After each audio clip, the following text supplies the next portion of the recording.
Eh, el- bueno, la foto, como veis, es de más joven y también hay que remarcar el título un poco, que es la importancia del detalle en el comportamiento estructural. Y antes de nada yo quisiera volver a insistir en el agradecimiento a Gilbert, no solo como profesional, que es un gran profesional, sino como amigo. O sea, yo creo que el clima que se ha generado es muy importante y es muy positivo. Por eso, muchas gracias. Pero como alternativa del título, voy a incidir mucho en el detalle, pero yo creo que habiendo muchos participantes de distintas edades, evidentemente más jóvenes que las mías, quizá es una presentación un poco de reflexión, y es la importancia de una visión global de las estructuras. Y no solo viendo los aspectos más llamativos de siempre, sino intentando ver aspectos más del detalle, la importancia que puede tener el detalle en muchos resultados y unos temas un poco de innovación. Bien, antes de nada, para situar, yo creo que es importante darse cuenta de cuáles son las características del sector construcción.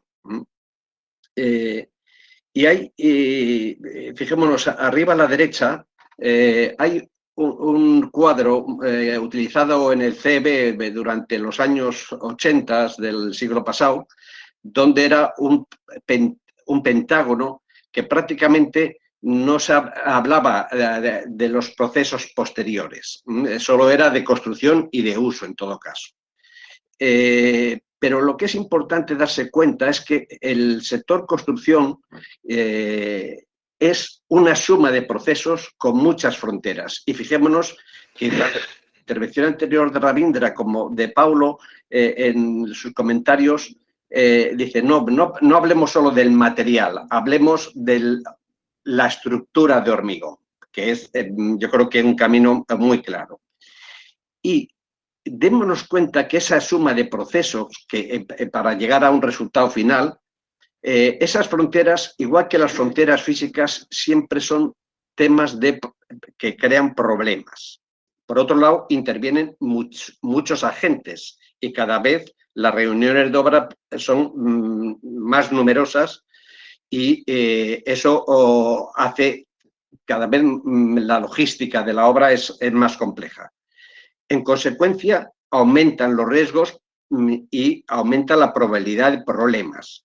Yo creo que hay un aspecto que el sector debe tener siempre presente, es que todos esos procesos forman parte de un ciclo de vida y que comprende todas las etapas, tanto de construcción como de construcción.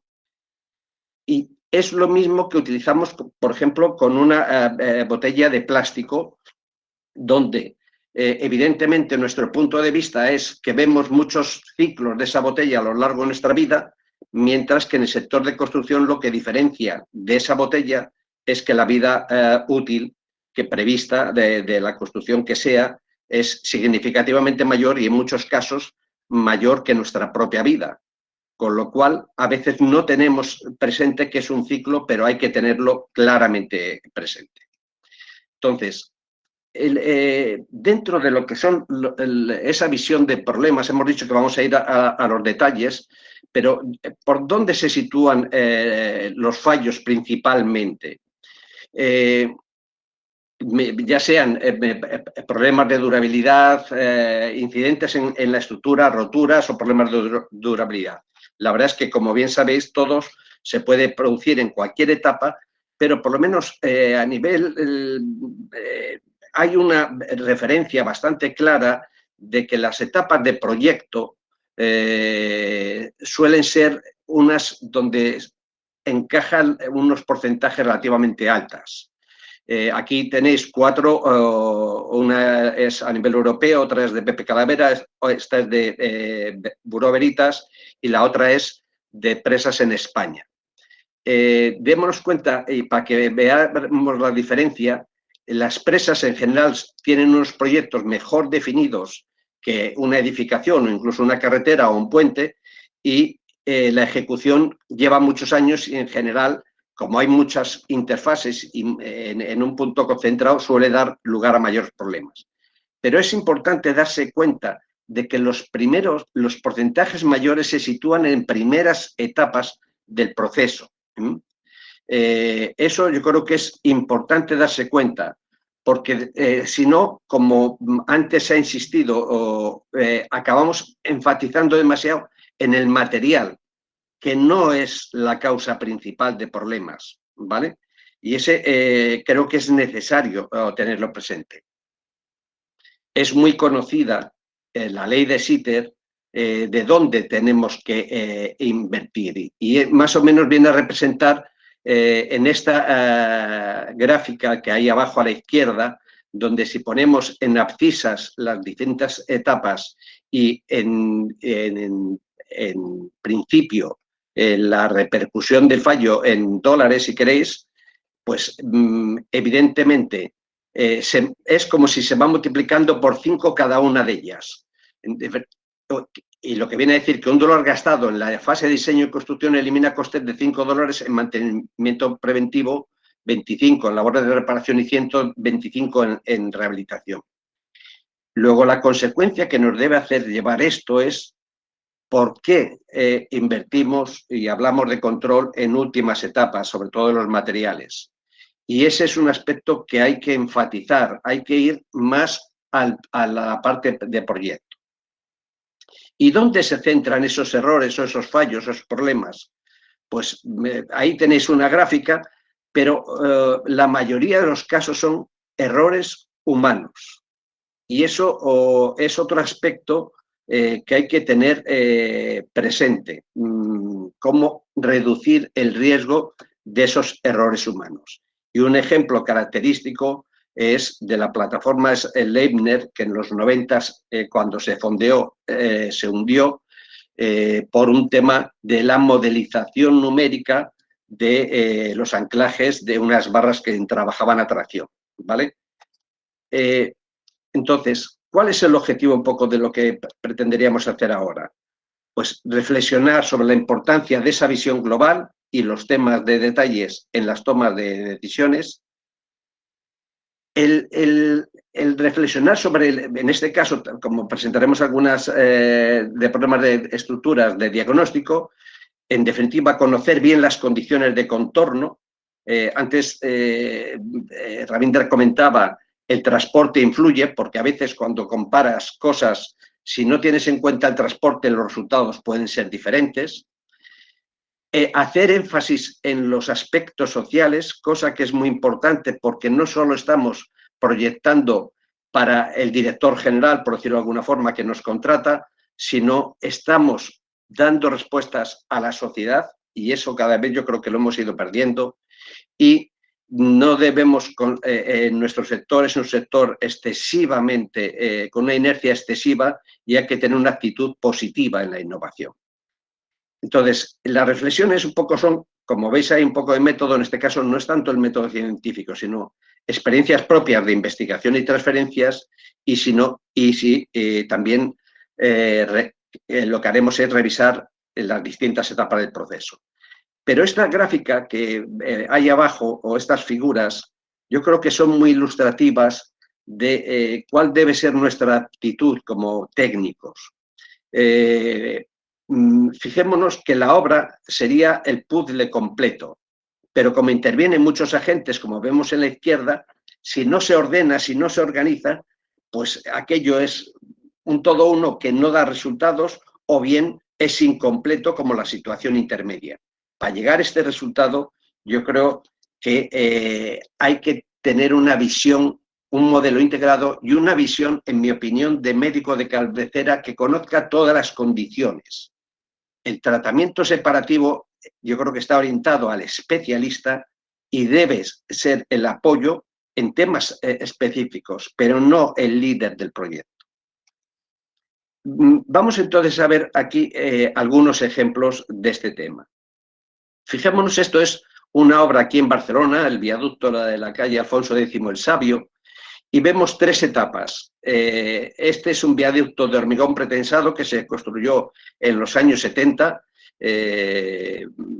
magnífico viaducto, muy bien acabado, construido por una empresa alemana en aquel caso, y como vemos aquí en la parte inferior, prácticamente el viaducto que pasa elevado estaba a unos 4 o 5 metros de las viviendas, con lo cual cuando llegaron los ayuntamientos democráticos, pues la estructura, la presión social, cosa que no hay que olvidar, hizo que se llegase a esa solución, quitar uno de los viaductos, veis que aquí son 2, aquí ya solo hay 1, y en los años 90, 20 años después prácticamente de construidos, se tira todo el viaducto, ¿vale? Luego, la importancia de los aspectos sociales cuando estamos hablando de sostenibilidad cada vez es más importante y cada vez debemos buscar métodos multicriterios para poder determinar esa evolución. Si vamos, eso hablando de planificación, si hablamos de proyecto, aquí voy a poner un ejemplo muy pequeñito. No es una estructura, como decíamos antes, un viaducto, sino un pavimento. Yo insisto siempre en una idea de que el pavimento es el hermano pobre de las estructuras. Y sin embargo, creo que no hay estructuras grandes o pequeñas, sino que son retos al que hay que dar valor añadido. Y para ilustrar qué es este pavimento, estos son, por ejemplo, de las 5 redondas circunferencias, es el pavimento típico de Barcelona. Pero vemos aquí el poco respeto que se ha tenido de meter diferentes soluciones. En este caso hay 4 soluciones diferentes en un pavimento, es decir, no tienen en cuenta que el ciudadano puede estar en contra de eso. Pero independientemente de eso, lo que se quiso hacer cuando en el año 2015 el panot de la avenida Diagonal, se quiso hacer algo diferencial, parecido a lo que hay en Paseo de Gracia, que es una obra de Gaudí. Y es simular una hoja de plátano, como vemos aquí, con 4 piezas en contacto, ¿vale? Fijémonos que aquí otra vez aparece un tema de ciudadanía. Cuando haces un resalto positivo, como es este caso, las personas, las señoras que llevaban tacón alto, tropezaban con ello y tuvo muchas críticas por ese aspecto. Después aparecieron una serie de roturas, como veis hay, tanto de fisuras como en este caso, lo veis en esta situación en los labios entre ellos o la degradación que esto implica. También hay que decir que se redujo un vial de circulación, con lo cual los bancos que transportaban el dinero subían encima de la acera, con lo cual representaban unas cargas muy superiores a la estándar, ¿vale? Entonces, fijémonos cuáles son las causas del problema para que veamos. Mientras el panot flor, lo que es el porcentaje de huella, es decir, la zona pisable, es el 75%, si vamos midiendo los distintos tipos que hay por ahí, todos se sitúan entre 75 y 73, este es menor, 79, 78, pero el de la hoja de plátano es un 34,40% nada más, ¿vale? Y es importante darse cuenta, es decir, estamos transmitiendo las cargas en una superficie de huella mucho menor. Aquí se ve en esa situación, donde para, por ejemplo, este de 4 piezas, dividido en 4 partes, el centro de gravedad prácticamente se sitúa en los centros de cada uno de esos cuadrados, mientras que en el de plátano la circunferencia que uniría a los centros de gravedad es mucho mayor, de forma tal que la misma carga que transmita esa pieza, ese panot, lo transmite en el primer caso de forma más repartida y más centrado, con lo cual las tracciones aparecen fundamentalmente en la parte inferior, mientras que en el otro caso, y aquí Sergio Cavallaro tuvo muchísimo que ver, ya que sugirió que esta era la hipótesis, y ciertamente lo era, donde se transmite la carga más externa y, en consecuencia, está trabajando de forma diferente a este otro PANOC. Con lo cual, las tracciones aparecen arriba y veamos aquí en esta figura cómo aparecen, lo cual nos llevó a tener que modelizar ambas piezas y se ve que las tensiones, tanto en la dirección X o Y, van por las secciones, en definitiva, de menor espesor, y en consecuencia las tracciones son mayores y por ahí fisuraban. Esto tuvo muchas consecuencias políticas, entre otras cosas, el alcalde no salió reelegido porque fue muy criticada esta solución, y para nosotros hay unas consecuencias técnicas, ya que antes se ha hablado de nuestra relación con el mundo empresarial o con la práctica. De hecho, es que cuando sorprendió tanto la propuesta que se hizo, que con posterioridad, cuando hay un pavimento singular en Barcelona, ahora mismo estamos con otro tema, nos suelen pedir consulta para cuál es el comportamiento. Con lo cual, es importante tener estas ideas siempre presentes. Vamos entonces a otro tema que es también de proyecto.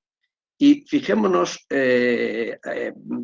aquí a mí esta me gusta especialmente porque Las Presas, que es una de mis devociones, transmite fenomenalmente la idea de que el comportamiento que se produce a nivel microestructural se refleja a nivel macroestructural. Por ejemplo, en este caso, si hay unas expansiones en el hormigón y tienen unas leyes de este tipo, el comportamiento de la presa, en este caso hacia aguas arriba, seguirá una ley del mismo tipo. Luego esto es interesante conectar, ver todas las etapas del proceso, en el sentido de lo más pequeño a lo más grande o de lo más grande a lo más pequeño. Fijémonos que antes veíamos esto a nivel pequeño del material, ahora lo vemos con distintos bloques a nivel grande. En esto, que es una presa en el Pirineo catalán, donde tenemos aquí la imagen o la foto de un amigo entrañable para todos, que era Luis Agulló, en el cual si te pones arriba en un estribo, puedes ver, fijémonos, esto es la barandilla de aguas abajo, miremos la deformada cómo es. Una presa de unos 30 metros que se deforma unos 20 centímetros, los bloques más esbeltos, hacia aguas arriba, ¿vale? Que es lo inusual y que nos dice un poco la importancia a la situación.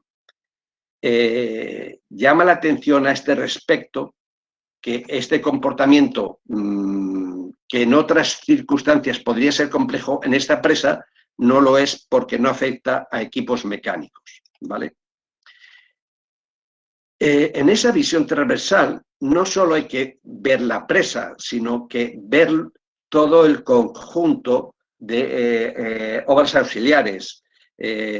André reconocerá fácilmente esta imagen porque hay que ver la cantera. Luego volveré a incidir sobre esta idea, pero hay que ver las canteras, hay que ver la interacción terreno-estructura. ¿Por qué? Pues porque cuando abres un estribo para una presa, por ejemplo, como este es el caso, lo que estás haciendo es una herida en el terreno que después eso va a modificar sus condiciones y va a suponer en muchos casos, sobre todo en la parte alta, que es de menos rigidez de una presa, unos empujes hacia arriba que puede lugar a dar unas fisuras que se ve ahí, se ve en esa zona una fisura que es la interacción terreno-estructura, ¿vale? También esto, por ejemplo, forma parte de obras auxiliares que se hacen normalmente con el mismo árido y que te pueden dar idea de qué está pasando en su conjunto. Luego, una cosa que yo insisto, los temas de cálculo son importantes, pero una cosa que es importante también es patearse lo que va la presa o la estructura y cosas del entorno. Tanto en la formación geológica como en la presa en sí misma, en el exterior de la presa, la interacción que hemos dicho, la cantera que hemos dicho en este caso, la visita al cuerpo de la presa por todas las partes que puedas ver y los órganos afines, sobre todo esto porque afecta mucho a la seguridad, sobre todo los elementos mecánicos, ¿vale? Luego, tiene que ser una visión transversal completa y en los detalles de, por ejemplo, acodalamiento de una compuerta o tal, puede tener una gran repercusión estructural y hay que tenerlo presente. Otra cosa es que los métodos de cálculo, sobre todo pensando más en los más jóvenes, siempre queremos ir a los elementos finitos más complejos. Pues está bien y no estoy en contra de ello, sino que también hay métodos que pueden hacer modelos simples que te digan que tengan sentido físico. Y ese es importante tenerlo presente. Por ejemplo, una presa de gravedad construida por bloques, en cierta medida, aunque hay interacción entre los bloques, en cierta medida no deja de ser una ménsula, ¿vale? Entonces, los movimientos de esa ménsula deberían tener una cierta relación o con la altura para lo que es la elevación de la presa o para en horizontal, según el eje del río, lo que son los movimientos de colimación, ya sea en coronación o ya sea en otra situación. Si es, o en otra galería, o en una galería, si esos movimientos guardan relación con la geometría que tengan los bloques, te está dando pista de que el problema es un problema generalizado. Mientras que si no sigue esa ley, es un problema localizado. Y eso está bien para no tener que entrar de golpe a un cálculo complejo y hacer cálculos más simples. Este ejemplo, que es otra presa que hay en el Pirineo, donde André participó y en su tesis hay un capítulo dedicado completamente a esta presa, fue construida en el año 66 a 69, es un arco gravedad de bastante altura, de 72 metros, el embalse no es muy grande en sí mismo, pero fijémonos, quiero remarcar aquí dos pequeños detalles. Estos son el estribo de la margen derecha y esto es el estribo de la margen izquierda. Y fijémonos que en aguas abajo, para cerrar un poco este hueco que se dejaba, hicieron este hormigón, ¿vale? Este bloque de hormigón, que no le dieron evidentemente importancia, pero veremos ahora que la tiene. ¿Por qué? Porque a lo largo de los años empezaron a notar que la presa iba teniendo unas deformaciones remanentes aumentando. Otra cosa es los picos de subida y bajada, que esos son los anuales debidos al llenado o climáticos. Pero siempre lo que hay que reflejar es que hay una deriva no recuperable. Y sin embargo, el modelo de desplazamientos horizontales y verticales en función de esa inercia que decíamos antes o del conjunto, vemos que no sigue lo que es la ley de la cerrada, con lo cual viene a decir que no era un problema generalizado de la presa, como vamos a ver a continuación. Los daños, como veis ahí, es una fisuración enramada en varias zonas. Aquí démonos cuenta de que hay en esta junta de hormigonado, por arriba el hormigón tiene buen aspecto y por abajo tiene mal aspecto. Luego un tema que hay que plantearse es si hay diferentes hormigones. Luego, siempre por cuestión de método, hay que hacer ensayos. Y fijémonos aquí que es en galería, veamos las estalactitas que hay, que en el fondo no siguen lo que es la sección de menor espesor, que sería en clave en la clave de la galería, que sería según el eje de la galería, sino que están oblicuas. Cuando encontremos temas oblicuas en presas, pensemos si hay torsiones. Vamos a ver ese tema de las torsiones. Aquí, volviendo a la cantera que hablamos antes, fijémonos que esta foto está tomada desde coronación de la presa y vemos que hay dos frentes de cantera. Pues llama la atención que el primer frente, que lo abandonaron por este segundo que abrieron un poco más arriba. ¿Por qué lo abandonaron? Pues porque se encontraron que se producía oxidaciones, que había compuestos de hierro. ¿Y dónde metieron ese hormigón? Pues en estas zonas, ¿vale? En la parte más oscura. Y fijémonos las diferencias que veíamos antes, del primer, en paramento aguas abajo, en lo que es hormigón de primera época a hormigón de segunda cantera. O bien en una misma galería, en una misma cota, orientada según el eje del río, démonos cuenta que esto es un bloque de segunda cantera, ¿vale? Y este es un bloque de primera cantera. Aquí el nivel de degradación es importante y aquí el estado de ese hormigón es francamente bueno, ¿vale? Luego, esos aspectos, simplemente con esa visión, esas visitas de inspección, esa visita a las circunstancias, te hace dar una composición del lugar para ver si es un problema generalizado o no, y después poder llegar, que esto lo podría explicar mejor que yo André, que es los modelos numéricos con elementos juntas, en vertical, en el terreno, simulando las galerías, con una distribución no lineal de deformaciones, porque en paramento aguas abajo, por mayor oxígeno en el agua, producía mayores expansiones que en el paramento aguas arriba. Y ahí da lugar a las torsiones que veíamos antes en galería, en la tema de la clave de la galería.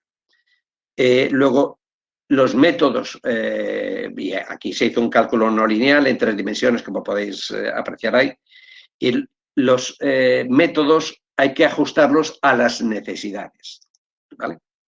Este es otro ejemplo de la interacción terreno-estructura, pero también está en Barcelona, en la ampliación de los Juegos Olímpicos. Con prisas se hizo una marina que está en el centro de la ciudad, que es unos pilotes y unas piezas prefabricadas y rellenas esta losa inferior, que viene a representar aquí esta zona, rellenas hechas con unas losas alveolares. Claro, fijémonos que estas losas alveolares son de hormigón pretensado, están a 50 centímetros de cota de mar, y cuando entra un barco salpicará esa zona, con lo cual el ambiente que tiene eso es muy agresivo.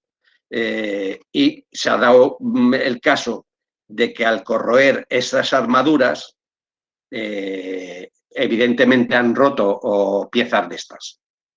Y llevamos 20 y tantos años. Quiero decir que las condiciones de contorno son fundamentales y hay que tenerlas siempre presentes. No debería haber sido razonable el utilizar esas losas o cómo lo utilizaron en esta solución. ¿Qué pasa?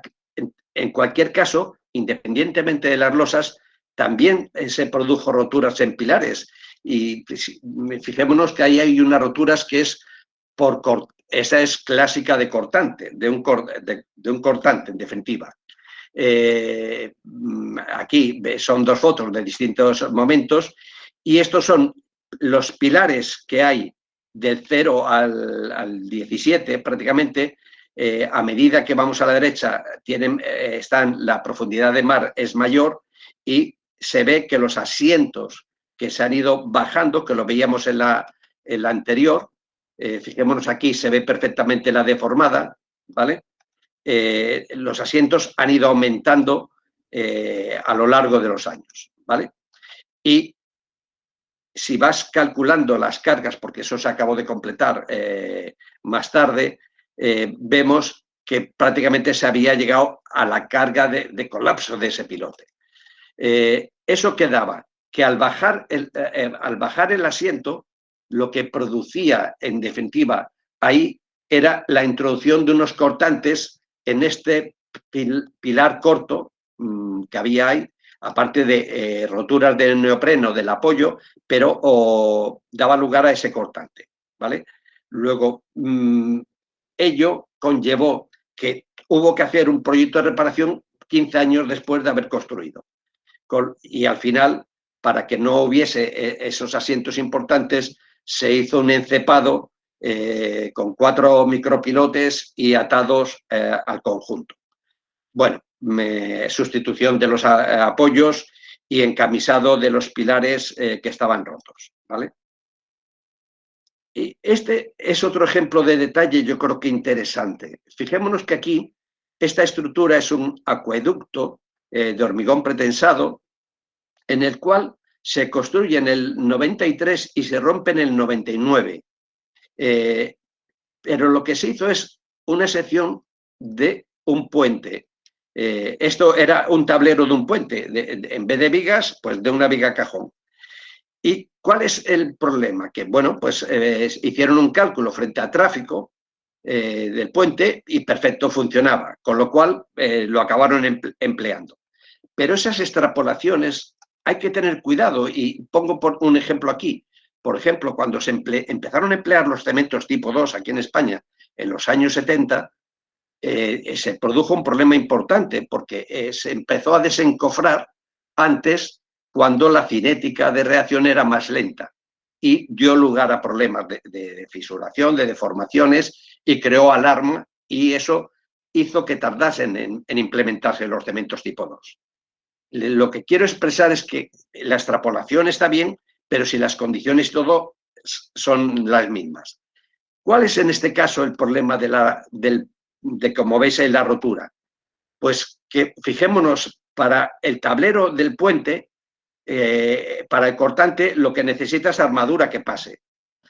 Pero, sin embargo, si ponemos que circule agua, hay un empuje hidrostático transversal que lo que es importante es que la armadura esté bien colocada, esté colocada en posición. Y démonos cuenta que aquí la armadura exterior, esta, mantiene distancia porque es fácil colocar el separador. Mientras que la armadura interior, que es más difícil, por el peso propio de la armadura, se desplazó hacia el centro de la pieza, ¿vale?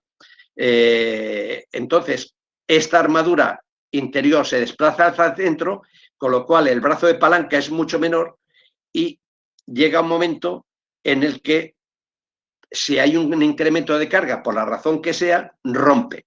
Vemos aquí cómo se ve perfectamente cómo es la pérdida de posición de esa armadura interior, ¿vale?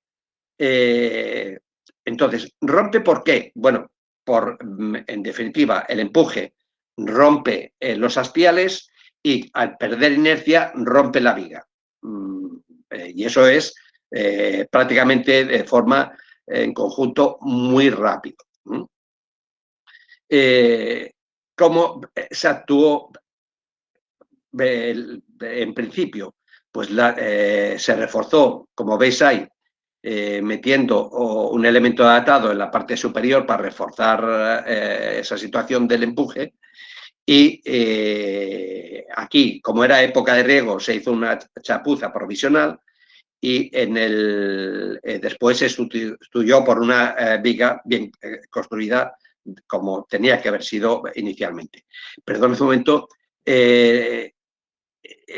La rotura se produjo, este tramo ya veis que es recto, y he dicho 6 años después de construcción, pero en este tramo, que aquí hay enseguida una curva, si no limpias bien y se va depositando allí, pues arrastres que lleve el canal, lo que hace es que crea una curva de remanso y aumenta la cota, como iba muy estricto, acabó rompiendo pues a 50 o 60 metros de lo que era esa curva, ese elemento depositado de remanso, ¿vale?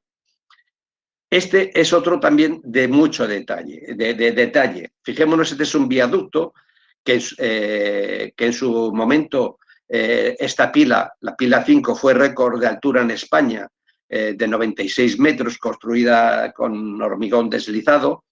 El orden de construcción fue muy variado, ya ves, ahí lo tenéis, no hay un orden establecido. La pila 8 es donde veremos los problemas que se produjo, pero la 1 y la 9 también hubo algún síntoma que tiene que mirarse, ¿vale? La pila, como veis, es una pila de sección hueca de 6 por 4 metros, donde en un momento determinado apareció un verano que bajó el embalse, una rotura de este tipo, ¿vale? En definitiva, es como quien abre una puerta. De aquí abajo había 17 metros más, ¿vale? Y es la formación de líneas de rotura que se ven aquí. Aquí inclinan. ¿Y por qué inclinan? Si vemos aquí, fijémonos, aquí hay una viga de esta datado, una losa datado, que da rigidez, con lo cual se forman unas líneas de rotura que vienen a representar 45 grados, horizontal, 45 y verticales. Y estas continúan en el lado corto, ¿vale? En el otro lado, por detrás, se ven fisuras también exterior, en centro y en el lado prácticamente de borde con la otra losa. Y también he remarcado para decir que hay fisuras que reflejan esto mismo, pero en la otra cara. Esto es en la pila 8. Fijémonos que se inspeccionaron evidentemente todas las pilas, porque había la posibilidad de ese acceso, y aparte de que había una corrección preferente, y fijémonos que yo es la única vez en mi vida que he deducido que podía haber una posibilidad, y es el efecto Coriolis. Evidentemente, por Coriolis, en el hormigón masa fresca avanzaban como 5 o 6 metros al día. La velocidad no era excesiva, pero avanzaban a un ritmo relativamente alto, he dicho, con un hormigón deslizado, y en consecuencia podía que ese empuje, hay que pensar que eso es de los años 70, movía un poco la armadura y se notaba corrosión de armadura preferente. En vez del cuadrado se hacía como un rombo, y en unos puntos de extremos de diagonal había corrosión preferente, pero esa no es la causa. La causa, como veis, hay tanto en la cimentación Orriostra, hay unas fisuras que pueden aparecer por dentro, lo veremos después, de este tipo. En la zona exterior aparecían, como hemos visto de esta, y en el lado corto aparecían ya sea en unión de las otras losas o en la mitad, ¿vale? Fijémonos aquí, la rotura bastante más alta que en el caso anterior, ya porque ha bajado. Se ve que por esas fisuras ha habido circulación de agua, y en la pila 2, que la razón es que en estas había unos agujeros para drenar el agua que pasase por arriba o por abajo, pero en la pila 8 se olvidaron poner esos agujeros, estos elementos de drenaje.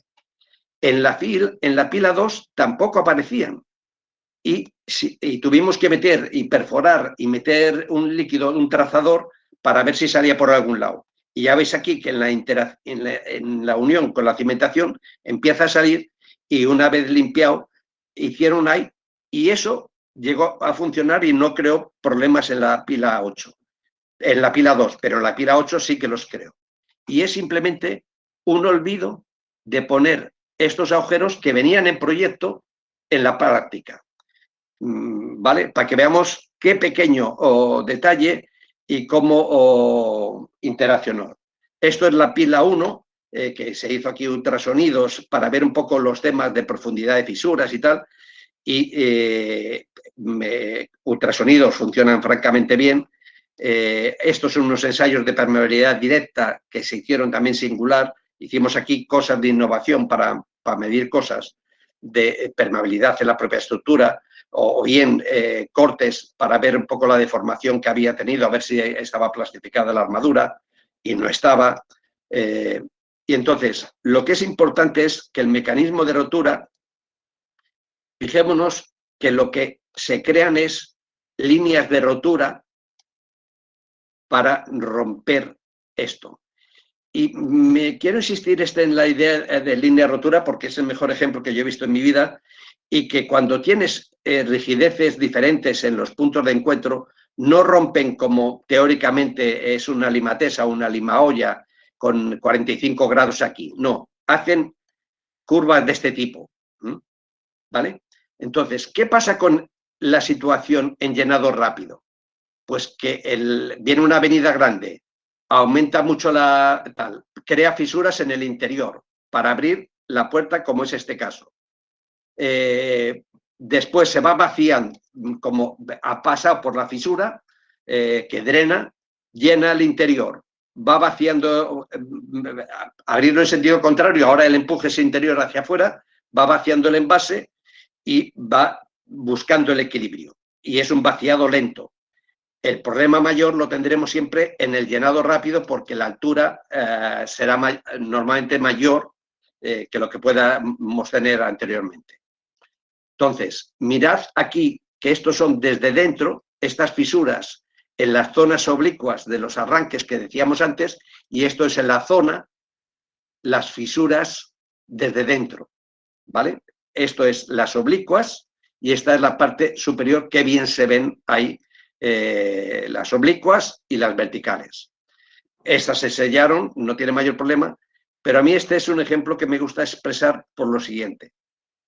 Fijémonos, dices, ¿y cuál es la altura de agua que producir esa fisuración y esa rotura? Y aquí viene qué modelo o esquema estructural quieres hacer. Si haces una viga bien potrada, el lado largo, te da esta altura de 2,5, 3,5, en función de si haces inercia variable o no. Dices, bueno, pues hago un marco cerrado, ya que era una sección hueca, y lo hago por metro de altura. Pues te da que el marco te da mayor capacidad de altura y son 5 o 6 metros. Si hago placa empotrada con 9 líneas de rotura, de 6 a 8, pero si hago placa no empotrada, que en definitiva es todo el cilindro, por decirlo de alguna forma, con las 17 líneas de rotura que hablaba antes, son mayor de 12 metros.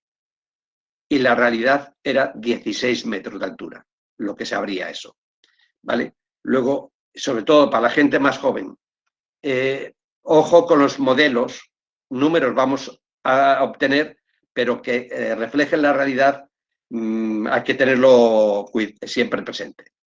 La reparación, como ve, ahí se diseña, y ahora sacaremos una diapositiva, es como en un envase bajar a cota no te dejan fácilmente, pues se hizo una solución de hormigón prepack, que también fue un tema de innovación en este caso en nuestra experiencia, que es un encofrado exterior donde rellenas con unos gruesos, un todo uno, y después inyectas un mortero o una lechada, de igual manera. Todo lo que está por debajo de cota de agua. y la conexión entre ambos lo haces con unas armaduras activas que precisaron ese tema, ¿vale? Y aquí tenéis la solución, cómo quedaba por cota debajo del embalse, que se mantuvo toda la solución y se hacía con un hormigón en masa, y cómo era la zona de transición, que era con una armadura activa, ¿vale? Otra cosa es que estéticamente, cuando hay cota de embalse baja, se ve y no queda especialmente bien, bonito, aunque las pilas tampoco son ninguna maravilla en este caso. Vamos ahora a ver otro tema diferente, que es en los temas de mantenimiento, y esta es la Casa Museo de Gaudí, que está en el Parque Güell, y fue la casa donde vivió Gaudí del año 1906 a 1925, ahora está abierto al público, pero del año 63, pero lo que es curioso es que como era una solución que en la zona de salón, por decirlo de alguna forma, era muy deformable con el tiempo, pues tenían que rehabilitar, pero como esta está protegida por la UNESCO, pues había que tener especial cuidado. Y ahí vienen un poco los temas de innovación. De hecho, ellos, para no meter muchas sobrecargas, lo que hicieron es poner una mesa en la zona más central para que la gente no pasase por allí o se concentrase en el medio, que evidentemente es el punto más delicado. Con lo cual se fueron a buscar una alternativa que se produjo, la hicimos en el 2013, periodo que aquí estuvo la crisis de los 2008 y nos influyó muchísimo, y desarrollamos un hormigón autocompactante ligero con fibras. ¿Para qué? Perdonad.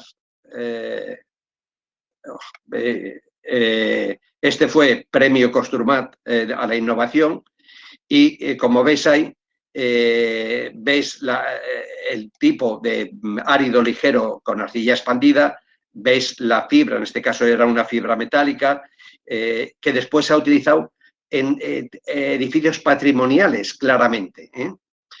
¿Por qué? Para no aumentar cargas, pero dar unión a lo que eran los forjados, porque estos son de hace más de un siglo y las uniones no estaban muy bien, el monolitismo no estaba muy bien alcanzado, y ese ha sido una solución muy interesante. La mayoría de estas estructuras están con forjados unidireccionales. Esto también forma parte de un estudio que hizo Nayara Klein, que también es vino de la Universidad de Londrina, y toda esta construcción, todo esto interior es lo que se limpiaba, se quitaba, y después se metió el hormigón ligero autocompactante con fibras, ¿vale? Lo típico del método científico, que tienes que hacer pruebas no solo en el laboratorio. Mirad aquí lo interesante que es el labio de avance de ese hormigón. Si después alguien tiene interés, que pregunte sobre cómo se consigue que no se segregue a ese nivel. Se hicieron pruebas industriales para bombearlo. Mirad aquí, esta es con una bomba, y que veáis también qué bien queda a ese nivel. Y de hecho ahora sistemáticamente se está utilizando. ¿Cómo lo reparan? Limpian todo. Vemos aquí el forjado unidireccional, la bovedilla catalana, esto es cerámica, hacen una capa de imprimación, este es el nivel de espesor que tienen que rellenar. Aquí, esto en los de madera pusimos unos clavos para hacer como una conexión de alguna forma. Esto es el bombeo, era un hormigón muy fluido. Mirad que en obra cómo avanza, el labio de avance está muy bien, y esto es una forma de airear para quitar el aire, y la textura que queda, que está bien, porque después cuando pongas el mortero de agarre para poner las baldosas, te da un coeficiente de rozamiento alto. Otra de detalle, vemos aquí nuevamente los clavos, y esto es para otra aplicación en el Museo Cinto Verdaguer, que es la misma filosofía que veíamos antes, en el cual, pues ya veis ahí que si había que reforzar, pues se ponía... Pero esto iba normalmente con hormigón con fibras y no con armadura. Otra cosa, ya que es un máster también en el sentido de estructuras, fijémonos, esto es una trompeta de anclaje en el cual lo que quiero reflejar es un poco el sentido físico. Fijémonos que esta es, estos son las costillas y la orientación de la costilla, la carga del pretensado se le da por esta parte, ¿no? Este tiene la inclinación, pero en la otra costilla la inclinación es en sentido contrario y la inclinación es en sentido contrario. Mientras que esta, que es la que preparamos el modelo, todas están en el mismo sentido. ¿Vale? Aquí vemos cómo es el tema, la trompeta y la zona del anclaje. Este es el tema de los ensayos que se prepararon para llegar al ensayo global de esos anclajes, y vemos que los resultados, la carga última admitía el modelo de la UPC, dio mejor respuesta que el que tenía el fabricante inicial y con unas deformaciones parecidas a ese nivel de desplazamiento, pero de carga te admitía mayor. Bueno, lo cual eso evidentemente nos animó, y yo creo que quiero reflejarlo para que veáis una idea.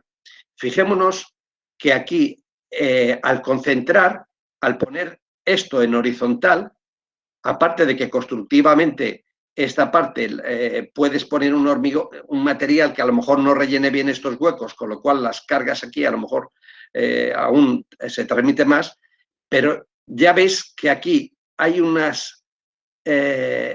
franja como más estrecha de transmitir, porque vemos esta parte verde, las tensiones son mayores en esta zona que en esta, que hay más, trabaja todo el conjunto de forma más difusa, es decir, como una banda mayor.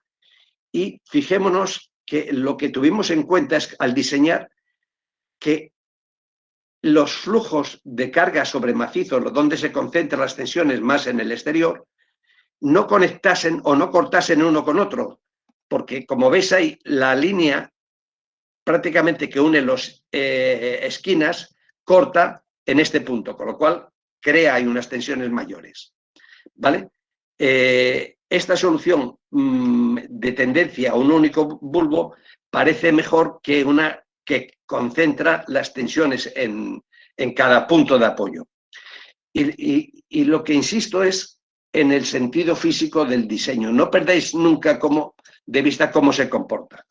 La innovación, y en esta también intervino y lideró en primeras etapas Sergio, es la pasarela con impresora 3D, que es la primera. Los de Acciona dicen que es la primera del mundo.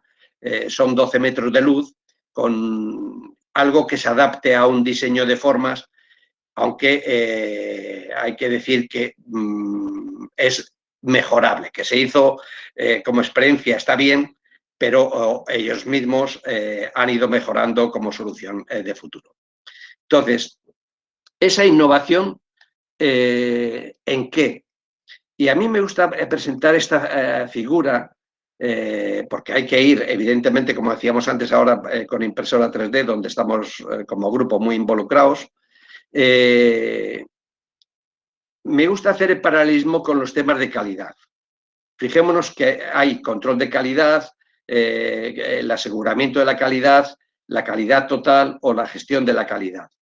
Pues en la innovación yo creo que es importante copiar, aprender, proponer y una cultura de innovación de la empresa. Esa filosofía yo creo que no hay que perderla de vista, porque sinceramente da muy buenos resultados, aunque la inercia del sector es muy dura y si no viene desde el proyecto hay muchas dificultades. En fin, para acabar, yo creo que es importante la actitud e incorporar todo lo que se pueda en proyecto, porque si no es muy difícil.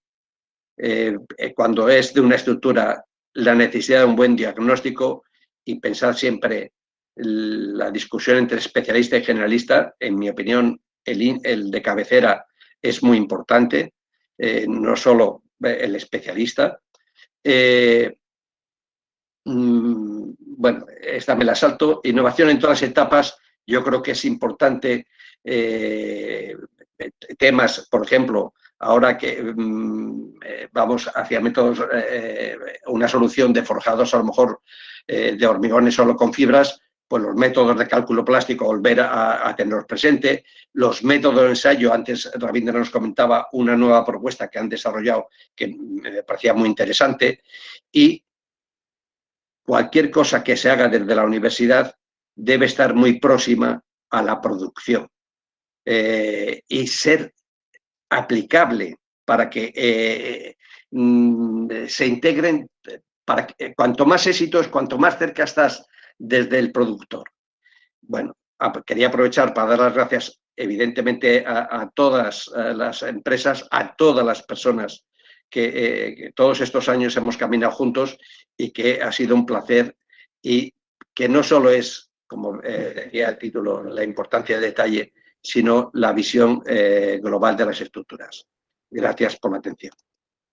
Querido amigo, professor, tutor de doutorado, tutor de pós-doutorado, lo que muito me encanta em Antônio é que desde a época de 92, que tivemos contato de 4 anos, depois pós-doutorado, su REM, genética principal, está muito concentrado e correto em isso, de estar sempre involucrado em aplicações práticas, não?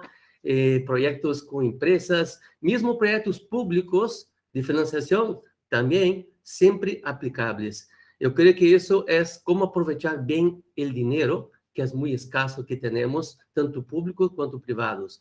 E eu me quedo muito encantado que, además de seguir com a linha antiga correta, está sempre muito atualizado, sempre está ao ponto de todo, não? Impressão 3D, falou de coisas muito atuais. E eu me quedo muito contente de tê-lo aqui hoje presente. E mira, já está. Vou primeiro passar para os demais palestrantes. Eu vejo que Paulo Helene está aí presente. Professor Paulo, se Ravindra está, também pode entrar. Pero, professor Paulo, por favor. Sí, bueno, es encantador oírte, Antonio Aguado, porque tienes una visión holística que me encanta, siempre me encantó y aprendí mucho contigo en nuestros encuentros. Y como dijo Gilberto, ahí tú empezaste con el Pentágono de Álvaro García Meseguer, que me encantaba en los años 70, 80. Y llegó hasta la impresión 3D, hizo todo en 50 minutos. Hombre, congratulaciones. Tengo que rendir homenajes a ti. Un fuerte abrazo. Gracias, Paulo. Y perdonad que me he pasado algo de tiempo. No, tranquilo, Antonio, tranquilo. 5 minutos de vosotros valen mucho para los jóvenes y para nosotros, ¿eh? Gracias. Sergio. Yo hablo en castellano. Voy a hablar en portugués porque voy a hablar de Antônio, pero a los demás, ¿no? Já... Não, minha relação com o Antônio ela é de longa data, né? E eu agradeço muito todo o apoio, né? E mais que nada é a guia, né? Ter me guiado aí no período de doutorado e depois também. Então deixou marca realmente na forma como eu faço as coisas hoje, né? É uma pena que agora olhando para trás, né? Não tenha mais essa oportunidade de trabalhar tão próximo, né? Porque eu aprendo muito. Às vezes aprendi sem conversar mesmo, né? Só vendo os exemplos. E me surpreendeu aqui na apresentação a quantidade de exemplos que eu não conhecia, né? Então, realmente impressionante, né? Eu eu acho que de todos que eu vi, assim, todos esses anos também trabalhando ali, acho que a principal lição foi como trabalhar do ponto de vista prático, levando as coisas para a prática, né? E é uma coisa que eu critico bastante quando eu converso com colegas aqui do ambiente acadêmico, que às vezes a gente teoriza muito e não conecta com a prática, né? E é uma coisa que a gente tem que se policiar, eu acho, porque para fazer o nosso trabalho mais significativo, a gente tem que tentar gerar esse tipo de impacto, não tanto talvez focar na publicação, né? A gente tem que publicar, lógico, porque às vezes a gente é medido por essa métrica, mas o objetivo não é esse, né? Então, todos esses... Perdão, Antônio, você ia falar alguma coisa? Não, Didi. Não. Então, realmente, eu tenho só a agradecer pelo ensinamento, né? E não só do ponto de vista profissional, eu acho que, sobretudo, pessoal, né? Eu ainda me lembro, chegando ali em Barcelona, sem falar castelhano, e só tendo ido, do ponto de vista internacional, no Paraguai, né? Eu era contente de ter conhecido o Paraguai já, mas, e realmente, o fato de ter recebido de braços abertos e dedicado tanto tempo a ensinar, eu agradeço muito. Eu só queria perguntar, qual que é o exemplo mais interessante de todos que você mostrou, dos que você não mostrou também, que você olha para trás e você pensa, não, esse é o exemplo de atuação mais interessante. Então, ¿cuál de los ejemplos que tienes, y tienes muchos, consideras el más interesante, ¿no? que has tratado? Pero puedes hablar, perdona, te he interrumpido. Sí, no.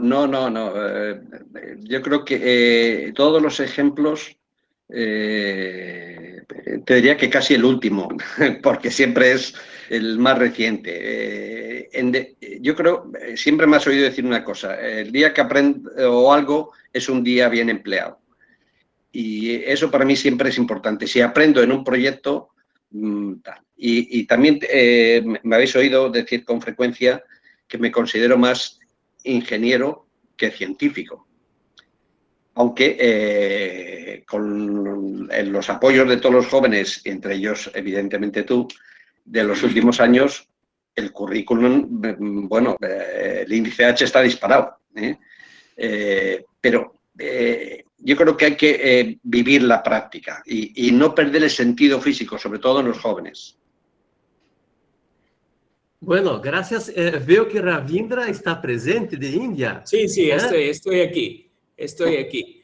Fala a palavra, pode hablar. Sí. ¿Me oyen? Sí. Sí, me encantan siempre las charlas de Antonio y los ejemplos que dan, y yo personalmente he aprendido muchísimo. Y una cosa para la gente joven y alumnos es la importancia que da Antonio a los materiales. Antonio puede ser un cálculo fenomenal, es un ingeniero estructural, pero sabe muchísimo de materiales. Y esta es una cosa que ahora en el currículum de ingeniería estructural no dan mucha importancia. Yo siempre digo a mis amigos en ingeniería estructural que solo piensan que el hormigón da una resistencia a compresión y módulo de elasticidad. No saben nada de material. Hay muchos ingenieros estructurales que ni han tocado el hormigón en su vida, pero calculan.